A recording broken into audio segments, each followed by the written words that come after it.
ಇವತ್ತು ಪತ್ರಿಕಾಗೋಷ್ಠಿಗೆ ಕರೆದಿರುವಂಥ ಉದ್ದೇಶ ಮಂಡ್ಯ ಜಿಲ್ಲೆ ಮಳವಳ್ಳಿ ತಾಲೂಕು ಬೆಳಕವಾಡಿ ಹೋಬಳಿಯಲ್ಲಿ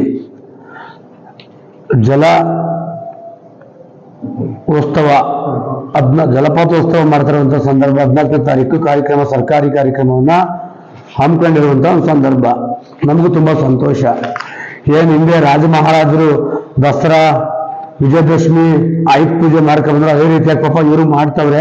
ಇತ್ತೀಚಿನ ದಿನದಲ್ಲಿ ರಾಜಕಾರಣಿಗಳು ಈಗ ಈ ಜನಗ ಸಂತೋಷ ಪಡಿಸೋದಕ್ಕೆ ಜಲಪಾತೋತ್ಸವ ಮಾಡ್ತಾರೆ. ಇತ್ತೀಚೆಗೆ ಒಂದು 5-6 ವರ್ಷದ ಹಿಂದಿಂದ, ಒಂದು 10 ವರ್ಷಗಳ ಹಿಂದಿಂದ ಕಾರ್ಯಕ್ರಮಗಳು ಮಾಡ್ತಿದ್ದಾರೆ. ಪಾಪ ನಮಗೂ ಸಂತೋಷ. ನಾವು ಜಲಪಾತೋತ್ಸವ ಮಾಡೋದಕ್ಕೇನು ವಿರೋಧ ಇಲ್ಲ.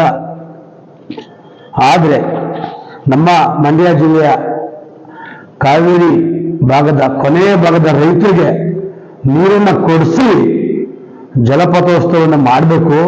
ಕೆರೆ ಕಟ್ಟೆಗಳಿಗೆ ನೀರು ತುಂಬಿಸ್ಬೇಕು. ಕನ್ನಂಬಾಡಿ ಕಟ್ಟೆನಲ್ಲಿ ನೀರು ತುಂಬಿ ತಮಿಳುನಾಡಿಗೆ ನೀರನ್ನ 5,000, 6,000, 8,000 ಕ್ರಿಸ್ಮಸ್ ನೀರು ಪ್ರತಿನಿತ್ಯ ನೀರು ಹೋಗ್ತದೆ ಕನ್ನಂಬಾಡಿ ಕಟ್ಟೆಯಿಂದ ಹೊರೂರು. ಅದು ಬಿಟ್ಬಿಟ್ಟು ತಮಿಳುನಾಡಿಗೆ ಸ್ಟಾಲಿನ್ಗೆ ನೀರು ಬಿಟ್ಬಿಟ್ಟು ಜಲಪಾತೋತ್ಸವ ಮಾಡಿದ್ರೆ ಮಂಡ್ಯ ಜಿಲ್ಲೆ ರೈತರನ್ನ ಬದಿಗಿಟ್ಟು ಇವತ್ತಿನ ರಾಜಕಾರಣಿಗಳು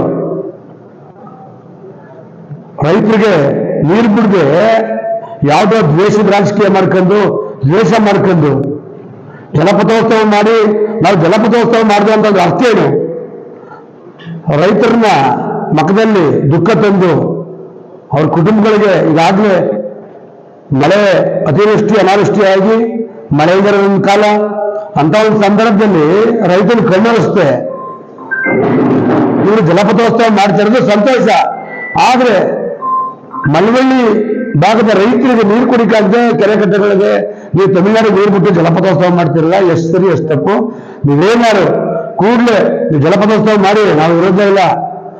ಫಸ್ಟ್ ಕಾಲುವೆಗಳಿಗೆ ನೀರು ಬಿಡಿ. ಮಳವಳ್ಳಿ ಭಾಗದ ಕೊನೆಯ ಭಾಗದ ಜನಗಳಿಗೆ ನೀರು ತಲುಪಬೇಕು. ರೈತರಿಗೆ ಇನ್ನೂ 40% ಮಳವಳ್ಳಿ ತನಕದಲ್ಲಿ ನಾಟಿ ಆಗಿದೆ, ಇನ್ನೂ 60% ನಾಟಿ ಆಗಿಲ್ಲ, ನೀರಿಲ್ಲ.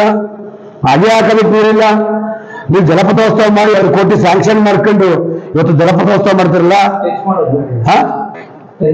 ಜಲಪಾತೋತ್ಸವ ಮಾಡ್ತಾರಲ್ಲ, ನಮ್ಗೆ ಸಂತೋಷ ಸರ್. ಫಸ್ಟ್ ನೀರು ಬಿಡಿ. ರೈತರ ಮುಖದಲ್ಲಿ ಮಂದಹಾಸ ಉಕ್ಲಿ, ಆಮೇಲೆ ನೀವು ಜಲಪಾತೋತ್ಸವ ಮಾಡಿ.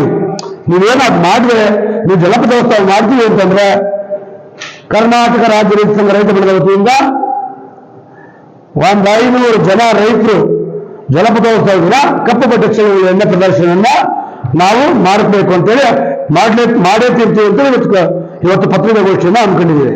ನಾಗಮಂಗಲದಲ್ಲಿ ಒಂದು ಕೋಪ